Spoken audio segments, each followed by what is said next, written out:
কোর্সটার একটা different target কিন্তু আছে। আমাদের রিটেন প্রিপারেশনটা হওয়া, অর্থাৎ প্রথমবারেই চাকরি নিশ্চিত হওয়ার মতো করে প্রিপারেশন নেওয়া। জেনারেলি একটা ক্যান্ডিডেট যেটা করে থাকে সেটা হচ্ছে তার ফ্রম দ্য ভেরি বিগিনিং বাজার থেকে কিছু গাইড বই কিনে গাইড বইগুলো পড়ে, even most of the time coaching করলেও সে কোচিংয়ে ক্লাস করে এই করে সেই করে, কিন্তু সে পড়াশোনা করে গাইডগুলো নিয়ে এবং সারা বছর পরিশ্রম করে, অক্লান্ত পরিশ্রম, নাওয়া খাওয়া ছেড়ে, ঘুম ছেড়ে পড়াশোনা করে সাকসেসফুলি বের করে। এটাই হচ্ছে চিরন্তন বাস্তবতা। এই জায়গা থেকে বেরিয়ে এসে আবার আরেকটা সিনারিও হচ্ছে তারা পাস করে, প্রিলি পাস করে। কারণ অনেক বেশি পরিশ্রম করার পরে বিগত বছরের প্রশ্ন এবং গাইড নির্ভর প্রিপারেশন নিয়ে এমসিকিউ পাস করা কিন্তু সম্ভব। অনেকে পাস করবে কারণ নিজের ফান্ডামেন্টাল জায়গাটাতে একটা শক্তি বা একটা এনার্জি বা একটা বেসিক থাকছিল, পাস করে নিয়েছে। কিন্তু আসল খেলাটাই গিয়ে সে ধরা খায়। যেমন রিটেন পরীক্ষার যে 900 মার্কস, রিটেন পরীক্ষা এমন একটা পরীক্ষা যে পরীক্ষাটা এখানে তোমরা যারা আছো একেবারে অনেক বেশি জুনিয়র, আগামীকালকে যদি তুমি পরীক্ষাটা দেওয়া শুরু করো হয়তো এখানেই অনেকে ভালো খেলার যারা নাম্বার পাচ্ছে ওরকম নাম্বার পাবে। এটাই এরকম একটা ব্যাপার।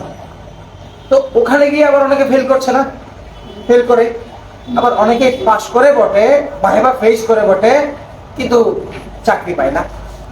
ধরো 12,000 প্রার্থী ভাইবা দিচ্ছে, 12,000 প্রার্থীর মধ্যে ক্যাডার পাচ্ছে মনে করো 2,200 এবং নন ক্যাডার পাচ্ছে মনে করো আরো 2,000, তাহলে 4,000 গেল।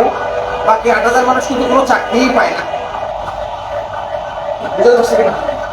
এই চাকরি না পাওয়া এবং লিখিত পরীক্ষায় নাম্বার কম পাওয়ার পেছনের যে সমস্ত বাধা, ওগুলো দূর করতে হবে ফ্রম দ্য ভেরি বিগিনিং। এই জন্য একজন প্রার্থীকে আরো একটা ব্যাপার হচ্ছে, ধরো তুমি রিটেনে ভালো মার্কস পেয়েছো, রিটেনে মনে করো তুমি 900 নাম্বারের মধ্যে 500 মনে করো 600 নাম্বার পেয়েছো রিটেন পরীক্ষায়। তোমার বন্ধু পেয়েছে 500 মনে করো 43 নাম্বার পেয়েছো। এখন তুমি এরপরে এটা হচ্ছে রিটেন, এরপরে ভাইভা পরীক্ষায় তুমি এসে পেয়েছো 100। আচ্ছা, তোমার বন্ধু পেয়েছে 180। এবার বলো টোটাল মার্কস কার কত? টোটাল মার্কস কার কত? তোমার কত আর ওর কত বলো? হ্যাঁ বলো। তাহলে 23 নাম্বারের খেলা কি যেমন তেমন খেলা? এই 23 নাম্বারের খেলা কি যেমন তেমন খেলা? এখানে 23 নাম্বারে হয়তো 2,000 মানুষ আছে, তোমার বন্ধুর সাথে তোমার 23 নাম্বার পার্থক্য না, জনমে জনমে জনম জনম 30 বছরের পার্থক্য, এক প্রজন্ম পার্থক্য। আমি বুঝতে পারছি। তাহলে আমাদের নাম্বারটা অ্যাচিভ করতে হবে কোন জায়গা থেকে? নাম্বারটা অ্যাচিভ করতে হবে কোন জায়গা থেকে? রিটেন থেকে। এবং ভাইভা পরীক্ষায় ভালো করার কাজটা করতে হবে এখন থেকে। ভাইভা পরীক্ষার কাজ যদি তুমি রিটেন পাস করার পরে ভাইভার প্রিপারেশন নাও, এখানে দুইটা ব্যাপার। একটা হচ্ছে তোমার তলোয়ার আছে, তোমার ঘোড়া আছে, তোমার যুদ্ধের জন্য ড্রেস আছে। যখন যুদ্ধের দামামা বাজলো তাড়াতাড়ি ড্রেস ঢুকিয়ে দিয়ে তলোয়ার দিয়ে বেরিয়ে পড়া। আরেকটা হচ্ছে তোমার তলোয়ারও নাই, ঘোড়াই নাই, কিচ্ছু নাই, দামামা বাজতেছে, তুমি ঘোড়া মনে করে কুত্তে একটা নিয়ে তার গায়ে দৌড় মারলা। এখন তুমি কইলির মরা ছাড়া কোনো উপায় আছে? এই জন্য তলোয়ার রেডি করা, যুদ্ধের ড্রেস রেডি করা, ঘোড়াকে খাইয়ে খাইয়ে শক্তিশালী করা, এসব কাজ করতে হবে অনেক আগে থেকে। ডুল বাজার পরে যদি তুমি গরু একটা নিয়ে দৌড় মারো, গরু কি যুদ্ধ করতে পারবে? এটাকে জবাই করে যুদ্ধের ময়দানে তোমাকে সব খাবে। বুঝছো কিনা? সুতরাং এই কাজগুলো করতে হবে অনেক আগে থেকে। এই কাজের জার্নি হচ্ছে আজকে। আর একটা ব্যাপার, ধরো প্রথম ক্লাসটাতে আমরা গ্রামার পড়েছিলাম, আসলে গ্রামার না, ওটা আমি দেখিয়েছিলাম বেসিক্স অফ ইংলিশ গ্রামার। মানে গ্রামারের কোনো স্পেসিফিক স্ট্রাকচার ছিল না। টোটাল ক্লাসটা অনেক লম্বা, 3 ঘন্টা কয়েক মিনিট হয়েছে, প্রশ্ন উত্তর পর্ব সহ। হ্যাঁ, তোমরা চলে গেছো, কিন্তু অনলাইনে আরো 1 ঘন্টা ক্লাস সময় দিয়েছিলাম আমি। ওই 3 ঘন্টার ক্লাসে আমি কোনো স্ট্রাকচার দেখাই নাই, আমি দেখাইছি গ্রামারটা এভাবে শুরু হয়, গ্রামারের বিষয়গুলো এভাবে আচরণ করে। যারা ক্লাস করছে তারা জানে, আর যারা করো নাই এই ক্লাসের লিঙ্ক সংরক্ষণে রাখবা। একেবারে তুমি যে কোনো একটা কম্পিটিটিভ পরীক্ষা দেওয়ার আগের রাতে, 2 দিন আগে, 1 সপ্তাহ আগে যখন তুমি বিষয়ভিত্তিক একটা রিভিশনের জন্য চেষ্টা করবা, মনে করো সামনে তোমার বিসিএস পরীক্ষা, অথবা কোনো বাংলা বিভাগের রেডি পরীক্ষা দিচ্ছ, অথবা দরকারি কোনো কম্পিটিটিভ পরীক্ষা দিবা, পরীক্ষার আগে আমি পরীক্ষার জন্য একটু ইংরেজিটা একটু রিভাইজ করি, তাহলে ইংরেজি কি পড়বা, ওই ভিডিওটা একবার দেখে নিবা, এইরকম দরকারি। এই জন্য যারা করোনায় তারা ভিডিওটা সময় নিয়ে দেখবা, একাধিকবার দেখবা। মেয়েরা মনে করো আজকে ছুটির দিন, কাজ করবা, রান্না করে অনেক খিচুড়ি বানাচ্ছ, একটু উৎসব করে খাওয়া, মোবাইলটা ভিডিওটা বাজিয়ে দিয়ে ওই কিচেন রুমের ব্যালকনির উপরে রেখে দিবা, এটা বাঁচতেছে কাজ করে করে শুনবা, গান না শুনে। সাকিরার ওয়াকা ওয়াকা এই গান শুনে শুনে তোমার কি লাভ? কথা বলছো? এই এই জিনিসগুলো শুনবা, আগে ক্লাসটা মন দিয়ে দেখবা। এত এত ক্লাস থাকতে ওই ক্লাসের কথা এই জন্য বলছি, কারণ ওই ক্লাসে এমন এমন কথা আছে যে কথাগুলো তোমার সাধারণ ধারণার মধ্যে উল্টা পাল্টা ছিল। তুমি ব্যাপারটাকে এরকম করে ভাবতা, কিন্তু আসলে ভাবনাটা আরো সহজ করে ভাবা যায়, ব্যাপারটাকে আরো ইজি করে করা যায়। এই জন্য তো এখন তো গ্রামার তো আমরা এখানে যারা আছি, আমরা কমপক্ষে আমাদের বয়স 22 থেকে 24 বছরের আছি, এর চেয়ে দুনিয়া কেউ নেই। এখন 22 বছর ধরে আমরা টুকটাক গ্রামারের সাথে কানেক্টিভিটি আমাদের ছিল না, ছিল তো। আজকের ক্লাসটা হচ্ছে গ্রামার গুলোকে আমরা ব্যবহার করব, গ্রামার তো আমরা শিখবো। গ্রামার এখন তোমার যে বিশেষ পরীক্ষা, ভালো শোনো, তোমার যে বিশেষ পরীক্ষা, পরীক্ষার মধ্যে তোমার জার্নিতে ইংরেজি লাগবে প্রিলিমিনারিতে কত নাম্বারের জন্য? 35। কিন্তু রিটেন পরীক্ষা ইংরেজি কত নাম্বার? এই 200 নাম্বার পুরোটাই হচ্ছে কি রিটেন বলে নাই, রাইটিং। রিটেন মানে পরীক্ষা তো রিটেন, কিন্তু এই রিটেন পরীক্ষার মধ্যে কাজটা কি? রাইটিং। রাইটিং বলতে আমি বোঝাতে চাচ্ছি, আমি গত ক্লাসেও কথাটা ওরিয়েন্টেশনে হয়তো বলেছিলাম, আমি যারা কেউ কেউ নতুন আছে আমার ক্লাসে, অনেকে নতুন শুনছে, এই জন্য তাদের জন্য ইনস্ট্রাক্টিভ কিছু কথা অনেকের জন্য রিপিট হবে, কিন্তু রিপিটেশন দোষের না, রিপিটেশন মাথার মধ্যে বিষয়গুলো কেটে যায়। দেখো, তুমি যখন সায়েন্সের একটা প্রশ্নের উত্তর দিবা, লেজার বলতে কি বুঝো, হ্যাঁ, অথবা তোমাকে যখন বলা হয়েছে কম্পিউটারের পঞ্চম প্রজন্মের কম্পিউটার সম্পর্কে লিখো, তাহলে আর্টিফিশিয়াল ইন্টেলিজেন্স সম্পর্কে তুমি যখন লিখবা, ব্যাপারটা কি তুমি আন্দাজে বানিয়ে লিখবা, ইনস্ট্যান্ট লিখবা, নাকি আগে থেকে প্রিপারেশন আছে? আগে থেকে পড়ে গেছি না আমরা। কিন্তু ইংরেজিতে যে ব্যাপারটা, ইংরেজিতে কিন্তু তুমি যা লিখবা তা ইনস্ট্যান্ট লিখতে হবে, ওখানে আগে থেকে পড়ে গেছে এমন কিছুই আসবে না। আমি আরো একটু ব্যাপারটাকে ক্লারিফাই করি। দেখো, তোমার ইংরেজি টোটাল মার্কস কত? 200। এই 200 নাম্বারের মধ্যে প্রথম 100 নাম্বারে আসবে কি? প্যাসেজ থেকে প্রথম 30 মার্কস হচ্ছে গ্রামার। ধরো এটা 2 নম্বর, যদিও প্রথম 30 মার্কস হচ্ছে কি? গ্রামার। এই গ্রামারটা হচ্ছে আমরা প্রিলিতে যেভাবে পড়ছি, এই জিনিসটা আমরা এখানে কাজে লাগাবো। তবে অনেক ক্ষেত্রে নামে গ্রামার, কিন্তু অ্যাকচুয়ালি প্রিলির মতো কোনো গ্রামার আসবে না, ওখানেও লেখালেখি আছে। যেমন ধরো আমি 35 থেকে 45তম 45 বাদ দিয়ে 35 থেকে 44তম রিটেন পর্যন্ত সকল প্রশ্নে almost most of the time এরকম আসতো। ধরো কতগুলো ওয়ার্ড দিল, বলা হচ্ছে এই ওয়ার্ডগুলোর কনটেক্সচুয়াল মিনিং লিখো। কতগুলো ওয়ার্ড দিল, বলা হলো এই ওয়ার্ডগুলোর অ্যান্টোনিম লিখো। কতগুলো ওয়ার্ড দিল, বলা হলো এই ওয়ার্ডগুলোর সিনোনিম লিখো।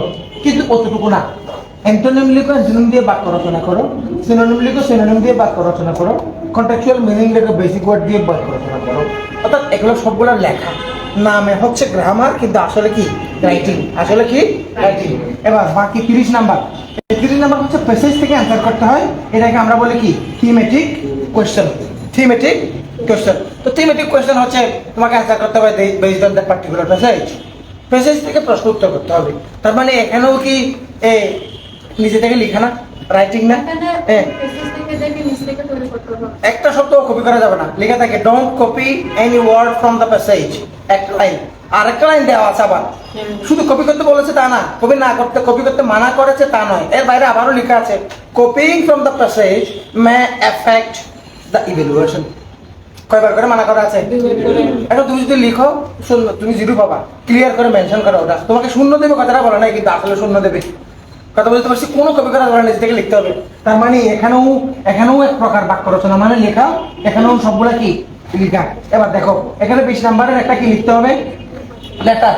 যে লেটারটা লিখতে হবে এই লেটারটাও প্যাসেজ বেস, এটাও লেখা রাইটিং। এখানে 20 নাম্বারের একটা সামারি লিখতে হবে, এই সামারিটাও কি লেখা। এটা হচ্ছে প্রথম 100 নাম্বার। দ্বিতীয় 100 নাম্বারের মধ্যে আসবে কি ট্রান্সলেশন। দ্বিতীয় 100 নাম্বারে কি আসবে ট্রান্সলেশন। ট্রান্সলেশনের মধ্যে প্রথমে 25 প্লাস 25 50 নাম্বারের সরাসরি ট্রান্সলেশন, একটা বাংলা টু ইংরেজি, ইংরেজি টু বাংলা। এরপরে আসবে কি এসে। এসে কত নাম্বার 50। একবার আসছে দুইটা লিখতে 25 করে, আর বেশিরভাগ সময় এটা আসছে একটা রচনা 50 নাম্বার। এবার দেখো এখানে যা তা লিখা নিজে থেকে, এখানে যা তা লিখা নিজে থেকে, এখানে যা তা লিখা নিজে থেকে। তার মানে এখানে বাসা থেকে শিখে গেছে এমন কিছু আসবে না। তাহলে স্যার তুমি মনে মনে ভাবতেছো স্যার আপনি একটা জায়গায় দিয়ে গেছেন, এসে তো আমি বাসা থেকে শিখে গেছি। মিথ্যে কথা, এসে তো তুমি যা শিখেছো তা লিখতে পারবো না। যেমন গত বছর রচনা আসছে ওয়ার্ল্ড রিফিউজি প্রবলেম নিয়ে রচনা লিখো। ওয়ার্ল্ড রিফিউজি প্রবলেম নিয়ে বাসা থেকে যা শিখছো তা লিখতে পারবো না। ওখানে ক্লজগুলো মেনশন করা আছে, কি কি কথা লিখবা স্পেসিফিক করে 9টা 10টা ক্লজ দিয়েছে, ওগুলো অ্যান্সার করতে হবে। তার মানে তুমি ইনস্ট্যান্ট লিখতে হবে। ওখানে রচনা আসছিল যুদ্ধাহত মুক্তিযোদ্ধা নিয়ে লিখো, দুটো রচনা, একটা 25 করে। ওই যুদ্ধাহত মুক্তিযোদ্ধা নিয়ে তুমি যা জানো তোমার ইচ্ছে মতো কিছু একটা লিখতে পারবো না, স্পেসিফিক ক্লজগুলো মেনশন করা আছে, ওই ক্লজগুলোর আদালে লিখতে হবে। এখন আমি আজকের ক্লাসের গুরুত্ব বোঝাতে গিয়ে সময় লম্বা হলেও জিনিসগুলো তোমার স্থায়ীভাবে এখন এতক্ষণে যে কথাগুলো বলেছি টোটাল কয়েকটা ক্লাসের চেয়েও গুরুত্বপূর্ণ। কারণ যার কাঠামো সম্পর্কে জানা নাই, তোমার যুদ্ধটা অ্যাকচুয়ালি কি, তুমি কি জন্য নিজেকে রেডি করবা, তোমার ফাইটটা কি, ফাইটটা কোন জায়গায়, ওই জায়গাটা সম্পর্কে যদি তুমি ধারণা না থাকে তুমি পড়াশোনা করে কি করবা। তোমার আগে জানতে হবে তোমার what kind of battle you are going to fight. বুঝতে পারছি কিনা, যুদ্ধটা কি এটা জানতে হবে। এবার দেখো, আচ্ছা আমরা বাংলাদেশের মানুষ না, বাংলায় কথা বলি না।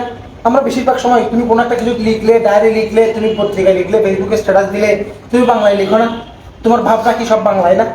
কিন্তু তুমি যখন ইংরেজি লিখতে হবে তখন কি তুমি ইংরেজিতে ভাবো না বাংলায় ভাবো? বাংলায় ভাবি না। তুমি যুদ্ধাহত মুক্তিযুদ্ধ নিয়ে যা লিখবা তা কি তোমার ভাবনাগুলো বাংলা না, কিন্তু লিখতে হবে কোন ভাষায়? ইংরেজিতে। এখন দেখো এখানে কিছু একটা জায়গা আছে যে জায়গাটাতে সরাসরি বাংলা দেওয়া থাকবে, বাংলাটাকে তুমি ইংরেজি করবা, ঠিক না? আর বাকি জায়গাগুলোতে 25 নম্বর ছাড়া এবার বাংলা যে আছে বাংলার মধ্যেও কিন্তু 15 নম্বরের একটা অনুবাদ আসবে, বুঝতে পারছি? এবং তোমার বাইরে পরীক্ষাতেও ইংরেজি লাগবে। এখন আমরা যা ভাবি তা যেহেতু আমরা বাংলায় ভাবি, আমরা যদি ইংরেজিতে লিখতে যাই এটাও একটা ট্রান্সলেশন না? ভালোভাবে চিন্তা করো, ব্যাপারটা চিন্তা করো, ওভাবে রিয়েলিটিতে বাস্তবতাটা বুঝো। আমরা যা ভাবি কিসে ভাবি, এবং আমাদেরকে যদি যখন ইংরেজি লিখতে হয় আমাদের ইংরেজি লেখাটাকে আমাদের ভাবনাকে রূপান্তর করে না, ভাষান্তর করে না। তার মানে আমরা যখনই ইংরেজি লিখি তাহলে আমরা ট্রান্সলেশনের দিকে যাই। এখন আজকে আমি তোমাকে শুরুতেই বলে দিয়েছিলাম, গত ক্লাসটা আমরা করেছিলাম গ্রামারের বেসিকের উপর, আজকের ক্লাসটা আমরা করবো রাইটিং এর বেসিকের উপর। এবং গ্রামারটাকে আমরা কিভাবে কি করব, ব্যবহার করবো, বলো গ্রামারটাকে আমরা কিভাবে ব্যবহার করব। এখন তুমি যদি এখন থেকেই জিনিসগুলো শিখতে শিখতে মনে করো পুরো একটা বছর ধরে এই ট্রান্সলেশনের কাজগুলো করতে করতে যখন তুমি রিটেনের প্রাপ্তি হবা তখন তোমাকে আমি শেখাতে পারবো তোমার এই ধরনের বাক্যগুলোকে এই টাইপের ওয়ার্ডগুলো দিলে তোমার বাক্যটা ডেকোরেটিভ হবে, তোমার বাক্যটা অ্যাট্রাকটিভ হবে। তুমি সাবজেক্টিভকে ব্যবহার করে তোমার ইন্ট্রোডাকশনটা এরকম করতে পারো। ইনভার্সন থাকলে তোমার লেখার মধ্যে এই ধরনের একটা এমফাসাইজ আসে। ওই অলংকারিক অর্নামেন্টাল বিষয়গুলো আমরা শেষে শেখাতে পারবো। আর এখন থেকে আমরা কি শিখবো? বেসিক। এখন আজকে আমরা ট্রান্সলেশন পার্ট ওয়ার্ড নিয়ে কাজ করবো, এটা রাইটিং পার্ট ওয়ার্ড। এখন ট্রান্সলেশন কেন দেখাচ্ছেন স্যার? ট্রান্সলেশন হচ্ছে আসলে তোমার ফ্রি হ্যান্ড রাইটিং এর দ্য ভেরি কোর পার্ট হচ্ছে কি ট্রান্সলেশন। এখন আমি ফেসবুকে, ইউটিউবে, সোশ্যাল মিডিয়াতে বিভিন্ন প্ল্যাটফর্মে আমি যতটুকু অবজার্ভ করেছি, এরা কি করে জানো, একটা বাংলা নিয়ে বাংলাটাকে অনুবাদ করে দেখায়, অনুবাদটা করলাম। এখন অনুবাদ করা শব্দ ভিত্তিক, এই শব্দের অর্থ এই শব্দের অর্থ এটার অনুবাদ এই হলো, এটা তো কোনো প্রক্রিয়া হলো না। এরকম হলে তো তুমি নিজেও এই শব্দের অর্থ এই শব্দ ডিকশনারি থেকে তুমিও করতে পারো, এটা কি কোনো পদ্ধতি হলো না? আজকে মনোযোগ আছে, আমরা ট্রান্সলেশন কিভাবে করব তার একটা মেথড শিখবো, একটা পদ্ধতি শিখবো, প্রক্রিয়া শিখাবো। This is how you are to do. আমি বুঝতে পারছি। তাহলে স্যার এটা কি কোনো গ্রামার দেখাবে না? গ্রামার দেখাবো না। আবার বলছি, আজকের ক্লাসটা হচ্ছে আমরা গ্রামারকে কিছু ক্লাস থাকবে যে ক্লাসগুলোতে আমরা কোর স্ট্রাকচারগুলো দেখবো, আর এই আবার কিছু ক্লাস থাকবে যে ক্লাসগুলোর নাম থাকবে রাইটিং, ওই ক্লাসগুলোতে আমরা গ্রামারকে ইমপ্লিমেন্ট করবো, গ্রামারকে ব্যবহার করে দেখাবো। 22 বছর বয়সেও আমরা গ্রামারকে ব্যবহার করতে শিখি নাই বলে ট্রান্সলেশন অর্থাৎ 4 লাইনের একটা প্যারাগ্রাফ লিখলে 18টা ভুল হচ্ছে। ভুল হচ্ছে কেন? গ্রামারের শব্দ ধরে ধরে তোমার গ্রামারের ইমপ্লিমেন্টেশনটা শেখানো হচ্ছে না। আমি বুঝতে পারছি। তাহলে আজকের ক্লাসটা হচ্ছে ট্রান্সলেশন লেকচার 1। ঠিক আছে, লিখতে হবে আজকে একটু লেখালেখি আছে। তুমি যা বলবো তার লিখে লিখে আঁকাবা। খাতা কলম রেডি রাখো, এক্সারসাইজ আছে এখানে। জি বলো। হ্যাঁ অবশ্যই করা যাবে। কি বলো, ভিডিও আমি ফেসবুক লাইভ দিচ্ছি, তুমি ভিডিও করে সমস্যা কি? হ্যাঁ